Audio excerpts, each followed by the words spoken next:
You have the to worry finish line. about pirates or anything like that, or bad guys? No. But No. it's lonely out there in the middle of the night. Yeah, I bet. It's lonely out there. And what kind of speeds do those trucks do? Usually you're running between 80 and 90. Yeah, That's what but they through do. terrain that is Oh yeah, jagged. yeah. Yeah, Sandy, whoops, and all that. You know, they feel at speed. They feel a lot similar to the boats because really. the steering is very light. Mm-hmm. You know, um, it feels a lot like the boat when it gets up to speed, but the kind of steering goes away. You can see that, yeah. It's so cool to on the videos of those things like when them Baja trucks or whatever are going through the whoops and you can just see that suspension doing all that work. It's an unbelievable thing to watch that. They do. They run. Yeah. They run hard. I mean, they take some abuse. I bet. Just like our boats in Sarasota. In Cocoa Beach. Yeah, us in Sarasota. The abuse. Last weekend. At least me. My shoulder's still kind of messed up. I'm coming out of it. I'm on my bare and back and body. I don't know. I was thinking I might need more than a bear. Those shock seats, those were not removed from the boat, by the way. Oh yeah, you Smart. like those? Oh yeah, those are good, especially in a rough race. Even though they're heavy, they've been trying to get me to get them out, but Yeah, they're not coming out. well, Tyler wants them, so I'm sure Tyler's going to get them because we don't have them in either one of our boats. Yeah, no, they make a big difference. They're especially in a rough race. Well, Definitely. So, Willie, coming off your world championship with Shaun Torrente, going into the next season, or coming out of Key West, you were without a throttleman, right? Yes, and again, I told Randy tells me, he says we're gonna work it out, right? And he called a couple people, and and he started making phone calls, and I got a call from Randy, close to New Year's, and he says, "I think I have the guy." Yeah. And he's like, "It's Grant." And me not knowing a lot of the other racers. I mean, I see them at the races, but I don't know who they are. Yeah. I don't know what they have done. So I said, that sounds great, Randy. And so then he says we should have a meeting, and let's do a phone call first, and then let's go see Grant. So of course I get on my computer and I start looking up Grant and all his racing and stuff, and I knew that he was involved with X Insurance, right? So I'm wondering myself, why? Because I don't know all the details behind all these things. So I'm like, why would somebody in a class 1 boat come run a 450 boat? That was like my first question that came up to me. So I asked Randy, and Randy's like, hey, we're going to have a call with him, and he's in. He wants to do it.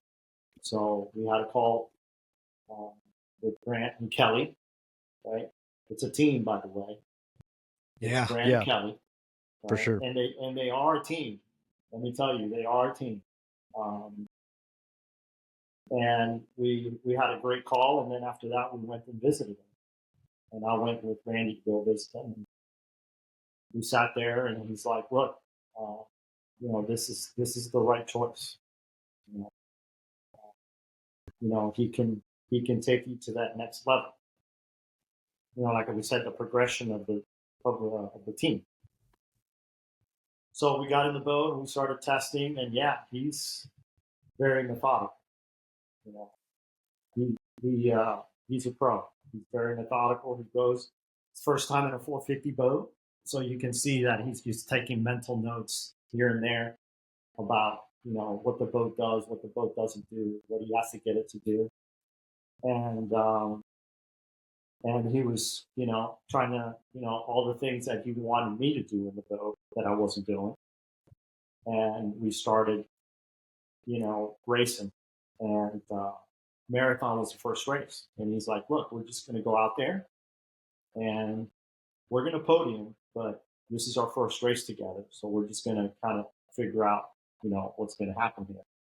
And we did well in marathon. And then the next race, he's like, okay, we got that out of the way. We're going to do this and we're going to do that on the boat. And we've been pretty consistent, and we've been running the boat, much better every race.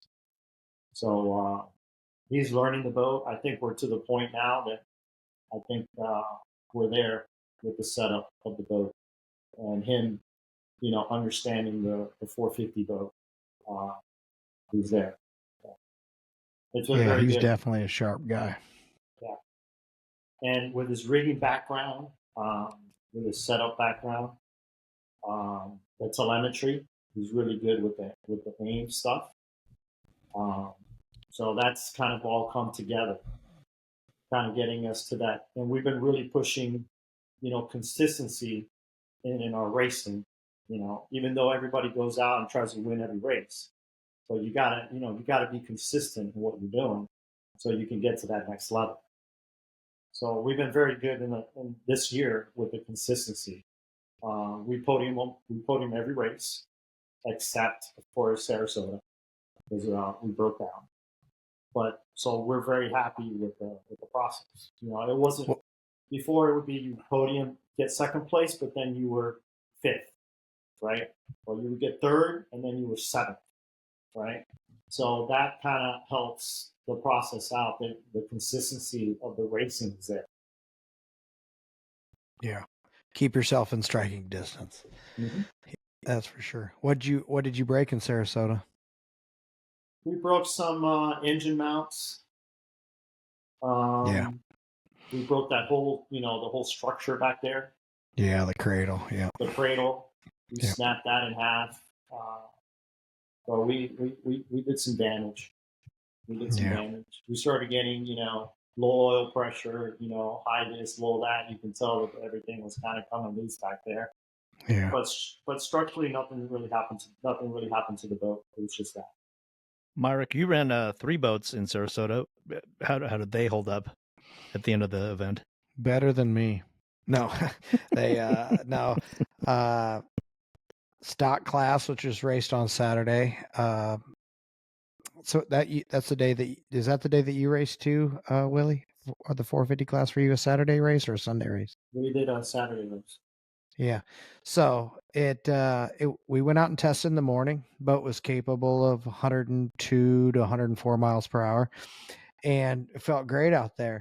But literally between that, the 450 class went off before us, and we were watching it on the live stream because it's crazy to think that we don't get to watch the race like live on the beach, but we don't. We're sitting there in the pits by our boat waiting for the 450s to come in, and it was really rough. And I mean, we saw Taylor and Johnny stand theirs up, and then we're just hearing about boats breaking down one after another coming in, and we moved the weight a little bit forward in the stock boat, and we went down a pitch, and I think we nailed the pitch at the propeller setup, but we didn't nail anything else. I mean, we started in 11th or 12th and ended up in 8th, and it was a butt kicking basically. That little boat. I mean, I wish I could take people just for a quarter of a lap in it, and to show you the abuse that not only the boat but the crew takes. And then similar situation on Sunday morning. The wind picked up, and our Class 1 boat isn't great in the rough, and especially against the boats like Johnny's Morpheus boat, and then Good Boy DF Young. They're a big old Mystic. X Insurance looked really good, but then they had a mechanical failure. And then DeFalco, which is obviously the team to beat this year, is out there, putting it on us. And we did all right at the beginning, but then the boat just went away as we started to burn off fuel. And we did get our finish, but we got 4th in that class. And then And Super Cat, I think there was 7 or 8 boats in that start. And we ran, I think our setup was perfect, but Dirty Money kicked our ass. So, I don't know. They were gone, and we were gone on the rest of the group. So us two pulled out, then they pulled away, and then I think we got who was third? I think it was Gradell, and I think they were like 20 some seconds behind us.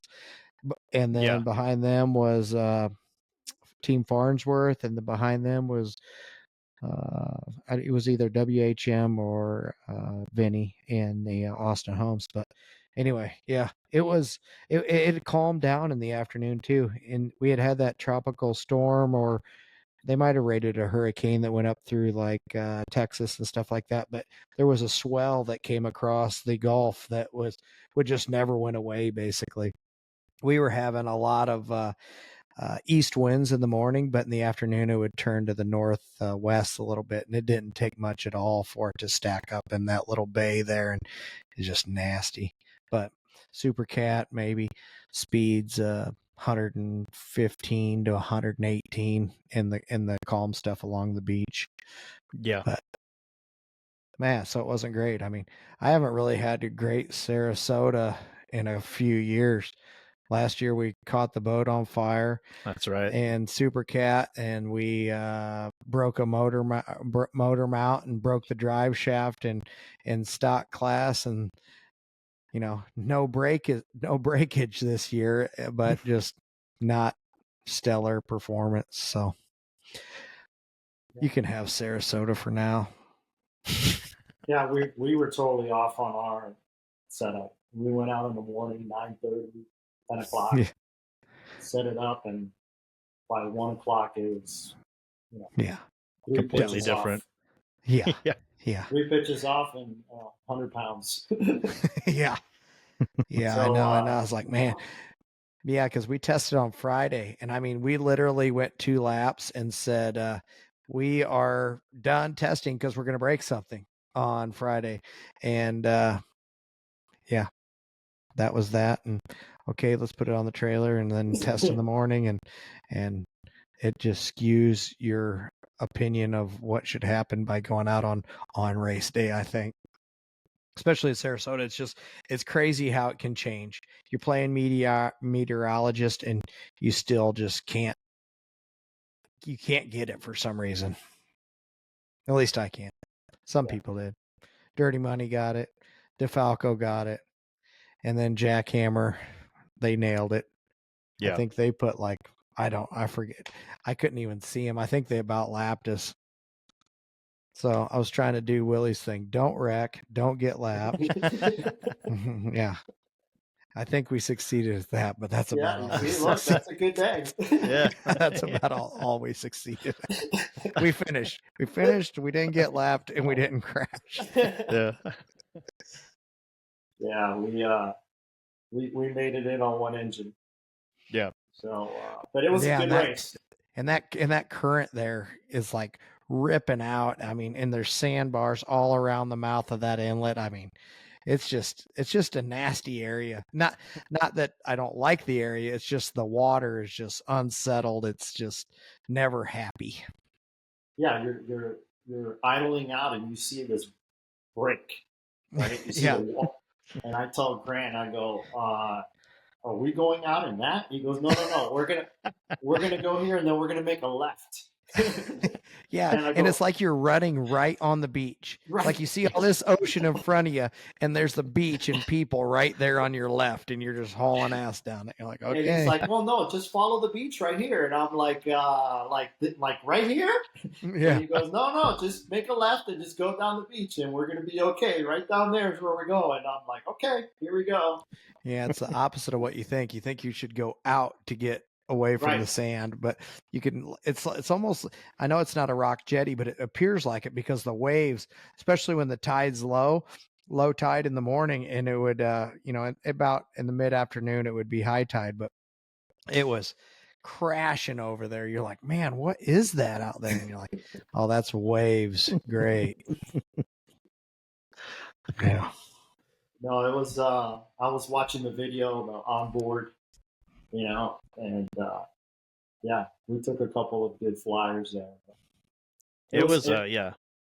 pretty sporty out there. I was going through some of the images that my photographers have sent back to me from that race, and the Class 1 boats are catching pretty good air, but then you go to the bracket classes, and those guys are to the moon. Yeah. So big coming out there. coming in towards the beach. All this Class 1s, we were still with them because it was not that long into the race, so we were still close to each other. I look out of Tyler's window and there's Johnny and Carlos de Quesada, and I literally see their escape hatch on the bottom of their boat, and I'm like, oh man, I'm gonna move. So I start scooting over, and Tyler goes, where are you going? I go, away from them. So that's where I'm going. Getting away from Johnny. He's out of control. Landed on. Yeah, it's funny. It was after the race. We were talking. Johnny came into and Donna came into the boat, and he was showing me he had done a trip out. I forget, like big Wyoming, Big Sky, Wyoming, and he was talking about, Myrick, how old are you? Much older are you? And he's trying to figure it out. And I was like, oh, I think we're about 15 years apart. And he's like, and he said something about, I was like, yeah, just think 15 years from now, you'll still be racing and I'll be your age. And he looks at me and rolls his eyes. And it was a pretty funny. He's like, yeah, whatever. But I think he'll be racing till the end of time. That guy can do it, man. He is, my opinion, the GOAT. Yeah. Johnny's in great shape. Yeah. Don't know how he does it. He has some pretty good genes because he's in really good shape. Yeah. Yeah, he is. I know. And then you get in that boat with him. I don't know if you ever get a chance to go out with him in a race boat, do it, because we always call him Johnny Tablinson because he runs that tab all the time. And there's a video of us after Cocoa Beach, and I got a picture of him, and he's pointing down at it and has like a funny face going because we kept calling him Johnny Tablinson all weekend. It's funny. There, he banned it. I remember that race. I think it was Michigan City when that boat broke in half. Oh yeah. Cats, right? Yeah, that was Michigan City. Yeah, when Dirty Money actually, we called it lobstered it because it kind of just broke in a million pieces in the middle. Yeah. So I think we were up next to race, and Johnny was there. After I saw that, I'm like, are we really going out there? And they're like, well, we're gonna, it's gonna be less laps. And I go, so how many laps are we doing? He goes, the minimum is 6. I go, 6 sounds really good. Yeah, it's crazy there too. So Johnny's there. We're getting ready to go in the boat, and I walk up to him, and I'm like, Johnny, did you see what happened to that boat? And he goes, yeah, I saw it. And as they're craning pieces of the boat out, right? And I'm like, I'm trying to get my nerve up, right? So I'm like, Johnny, don't you get, after you see that? He goes, oh, Willy, yeah, I get the little stomach butterflies and stuff. But the day that you don't get them is the day you stop racing. Yeah, that's a pretty good way of putting it. That's great. I was just trying to get some motivation from him to get him to go. Yeah. He's giving you exit strategies. Yeah, I was like, okay, well, I agree with you, so let's go racing. Like, I got him. Yeah, I know. I've been trying my whole career with all my races with Johnny to get motivation. And he's usually like, what's wrong with you? Yeah. Like when we, and just even this year when he was sitting in for Tyler with a hurt back, we put it up on its side and rip it and tear my back all up and, correct it and come out. And I go, man, that was close. And he goes, we've been through worse. I go, yeah, we've crashed. Yeah, of course we've been through worse. But anyway, as I'm thinking that I just got hit in the side by something when it was really tearing something. Anyway. Man. So you guys, well, the whole sport got a bit of bad news today that the Clearwater Nationals was canceled due to pending tropical storm / hurricane.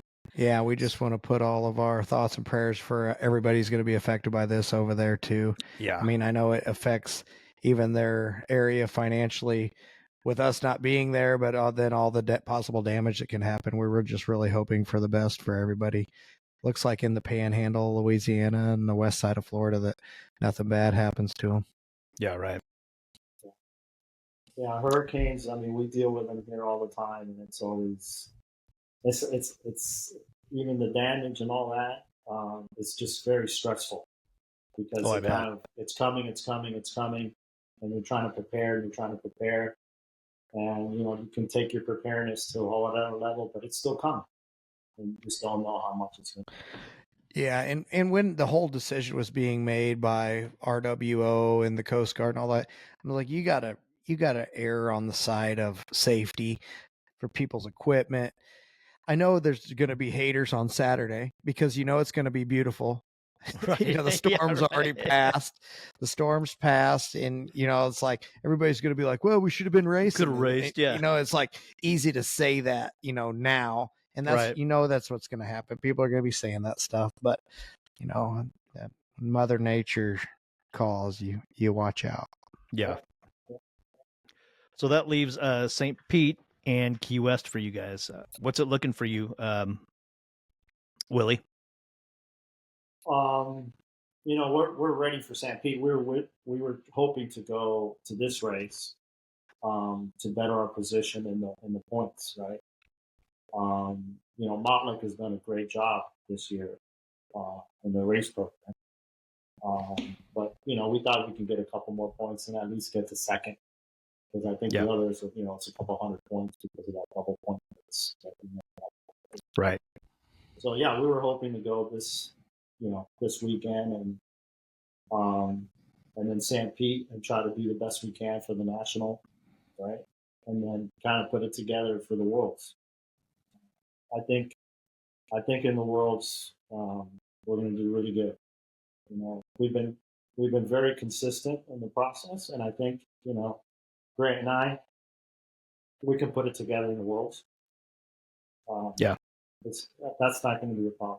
I think we're now we have enough seat time and enough race time in the boat. We should do really well. Yeah. Yeah, and just seat time alone, confidence is huge in this sport with the amount of time that it just, especially Key West, but the amount of time that you spend in the boat during a race and, and just maybe even, pick somebody off to get a third on Wednesday over a fourth, and that positive attitude matters a lot in this, in Key West. Yeah. Myrick, how are your teams looking? Oh, well, depends how the other teams are looking, I guess. Right. I don't know if Dirty Money runs the way they did in Sarasota. We ain't got nothing for them. And Key West, I mean, that thing is gone. I don't know. Yeah. I don't know what to do. I mean, I don't know. Maybe we should. I don't know what to do. Yeah. Try to finish every race as high as we can. I like the Class 1 for Key West. It's, as long as it doesn't get too rough. The boat being small for the class it accelerates really hard. It'll be way better than last year in its overall, setup. And then, of course, the Performance Boat Center boat is down in the South Florida location, and Christian's going to be our crew chief on it, which is pretty exciting. He's excited. I've sent a couple power heads that we have, because we actually broke a power head. Didn't really know it until right after the race. So we have 3 power heads to put together to make one good one. And that's happening right now. He's actually working on it. And then we're going to go down a little bit early and do some testing and have the Performance Boat Center stock boat hopefully on a podium every day. That's good to see that boat. Yeah. I don't know how you can race 3 boats. Yeah, I don't know. At the time, it seems hectic, but yeah, good crew and good team owner Tyler and Lindsay. But yeah, Well, to that point, Willie, you're going to be campaigning 2 boats next season. You're still going to do the factory stock, which is going to be 500 next year, as well as the Class 1 boat. Are you ready Yes. for double duty? I'm training for it. It's almost like doing an Ironman. But yes, Ironman. we're gonna run both boats next year. And both with you and Grant in the same both roles, Grant and I, yeah. driver and throttleman. And that's cool. It's gonna be, it's gonna be challenging. It's gonna be challenging. I mean, the 450 boat, we kind of figured it out, but the learning curve, for me, because Grant has been in in Class 1, and he has a lot of super cat time, right? But this will be my first inboard boat. The days that seem hectic to me are test days, because you feel, for example, at race day, your time is set in stone. Be here at this time. Go out and do this. On test day, they're like, okay, well, you're testing between noon and 4. Then you go out and you have a bad test session, or you want to change setup, and you come back in and you're like, okay, put those props on, put the weight there. Okay, but now I got another boat. And then it just, testing's over. You're like, fuck, that happened really quick, and compared to, and it's not, doesn't happen that way all the time, because you'll still have the data, especially on the 450 from previous years racing, Right. Similar races and stuff like that. And that helps a lot. And, but that's what gets me. And then you feel like you feel like you're neglecting one boat for the other or something like that. But anyway, I wish you luck, Willie. I'm glad that you're getting in the Class 1 with a badass boat like that. So it's gonna be fun for you. It's we're not getting any younger, right? So if we're gonna do it, we gotta accelerate it a little bit. So, but it also makes it easy, like you said. If you have a great team, I mean, Randy and the guys, I mean, they make it easy. They make it easy. And whatever issue comes up, they deal with it. They deal with it. They take care of it. And sometimes you don't even know that there's an issue, and they're already taking care of it. Yeah, that's how good they are. So you got a good crew: Connor, Adrian, and Jordan, and Milton, and Randy, and the whole Sism family. I mean, they're there for you. That's for sure. Yeah. And when we race, with the 3 boats, they're all helping each other. It's one big giant team. Yeah. It's not like they pull a curtain up between the two and say, "Don't look over here." Right. Or they go put the boats in, or somebody has an issue. They all help each other. Like, you'll see the jerseys all running around. Everybody has a jersey, but they'll put in, Caleb's boat. They'll put his guys go on ours. Milton is working on Caleb's. Everybody's helping each other. So it's really cool, because in the pits, it's just one big giant team until we get into the boats and go racing. Yeah, and more brains, more hands are always better when there's a time frame, and you can bounce ideas off each other. I like that. It's cool. Yeah. Well, aside from the bright pink livery that's going to be on the Class 1 boat, knowing Randy, and speaking to Randy, he was telling me about all the stuff, especially safety-wise, that is going into your Class 1 boat. Can you run down some of the things that are going into that boat? Randy's been working. I don't know if you saw Taylor's boat.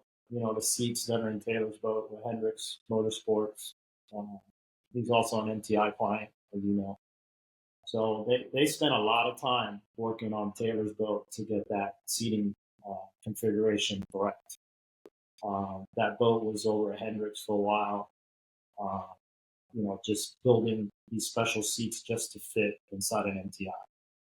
But not only the fit, but, the structure and how it attaches to the boat, scanning the boat, scanning the seats. There's a lot that goes into that. The cockpit, I would suspect that would be an MTI cockpit, with the flat windows and the roll cage process. Randy, I think, has taken a little bit, from a couple of boats that he's made that have been very successful boats. And I think he's used a little bit of each to try to make this boat, what it's supposed to be. But the safety aspects of it that he's going to put in, he says that he's going to put, like he said in that article, he's going to try to put the best of all the safety stuff that he's, come up with in the last couple of years. Yeah. One thing I've learned is these Class 1 boats, they're just, every 10, 15 years they make one of these things. So it's a unicorn, right? And we are building it strictly racing. This is not a pleasure boat. No It's horn, not no gonna be ladder. set. No horn, no ladder. I learned my lesson. I got it. So it should be, the right weights. It should be light enough to be very competitive. And of course, he's going to use the highest grade materials that he can get to make it as strong and as light as possible. I know the layups are different from this boat to the pleasure boat. So yeah, hopefully we'll have the boat at Winsville by December, getting ready to rig. So, I don't know how long it would take to rig it, but I would suspect that somewhere around February, right? February, the boat would be out. And then it's off the test. The beautiful thing about it is that these 482 pleasure boats that are coming out are running so good. I mean, you'll have a baseline, to start with as far as drive height, drive location, propeller, stuff like that. But yeah. So Hope like I'm I not said, watching. Hope I'm not watching the back of it all next year. no. So progression, right? As long as we don't get lapped, flip. So if we keep our expectations low and we finish. By the way, Class 1, the finishing part is very important. Oh, it's huge. Yeah. Yeah. And 70% of it too. Right? Yeah. Which I wish it would be better because we're not used to that in the 450 class, right? We all kind of start and we all sort of all finish. Yeah, right? once you start, you're going to get some sort of a finishing point. In Class 1, if you don't finish 70% of the race by the time the first place boat finishes, you get no points, like you weren't there. So, yeah, it's pretty it's not one of those participation awards at that point. So it's going to be very exciting. It's going to be very exciting, getting to drive a boat of that magnitude. Yeah. You're gonna love it. You're gonna love it. Yep. It's going to be very rewarding. Hopefully, we have a good year next year with the Class 1 program, and hopefully kind of get our feet wet in it, so then we can get a little bit more and more competitive as the time goes on. Yeah, you got a good team behind you, and the group at MTI is very experienced with all the rigging and stuff. A lot of the learning curves will be straight lines. So, and then hopefully go to the shootout and see if we can, do some grudge matches and stuff with. That's right. With Myrick. With the Class 1 boats this time. Oh, there you go. That'll be fun. So that was very successful, by the way. I think that worked out really well. I got some calls from people, and they're like, "Oh, you should do that for next year." That was great. Oh, everybody always loves the head-to-head races. Yeah, it's amazing when you get a bunch of guys sitting around bored. Yeah, yeah. The ideas that they can come up with. Let's race a plane with a boat. Here, let's race this boat with this boat, but you get this much of a lead, and I promise I won't hit it early.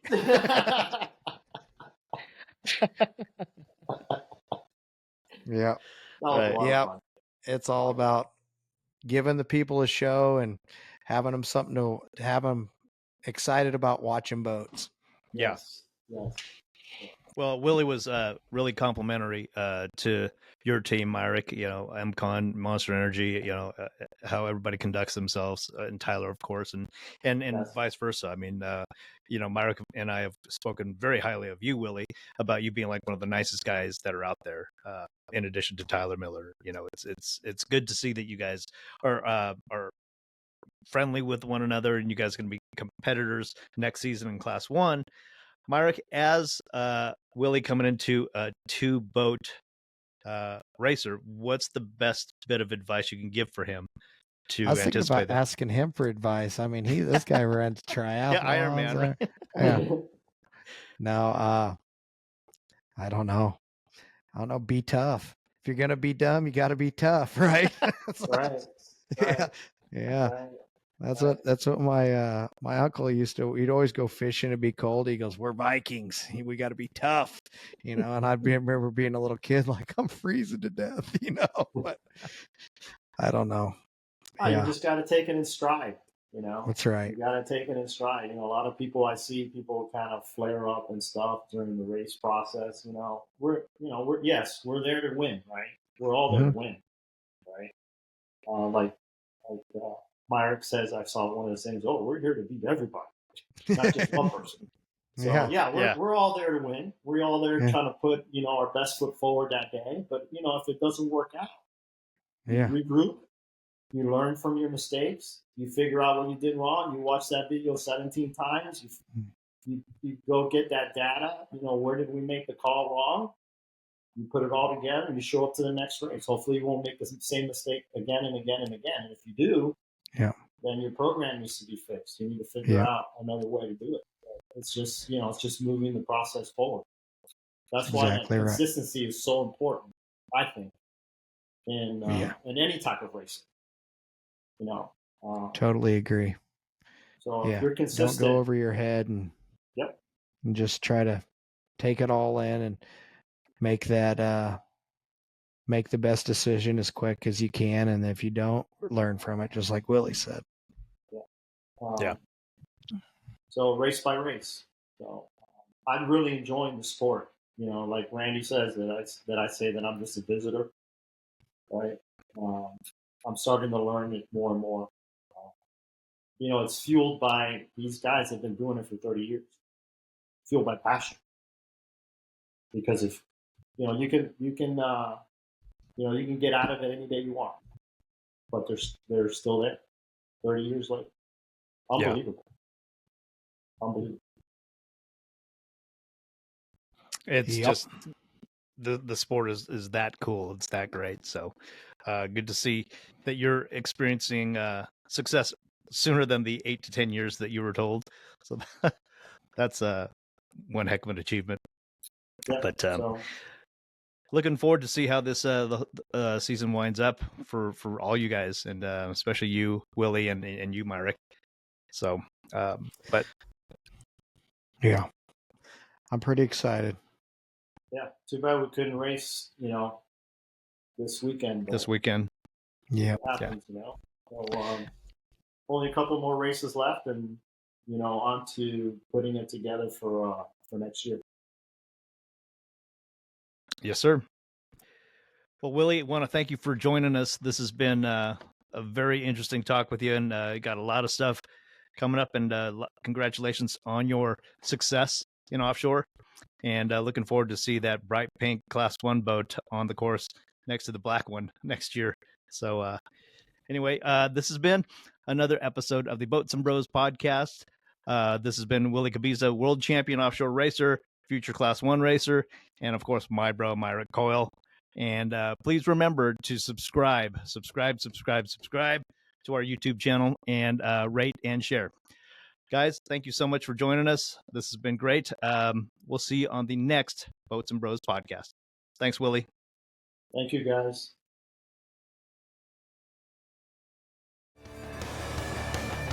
This podcast is powered by Speedboat Magazine. Subscribe now at speedboat.com for 9 power-packed current issues a year direct to your mailbox.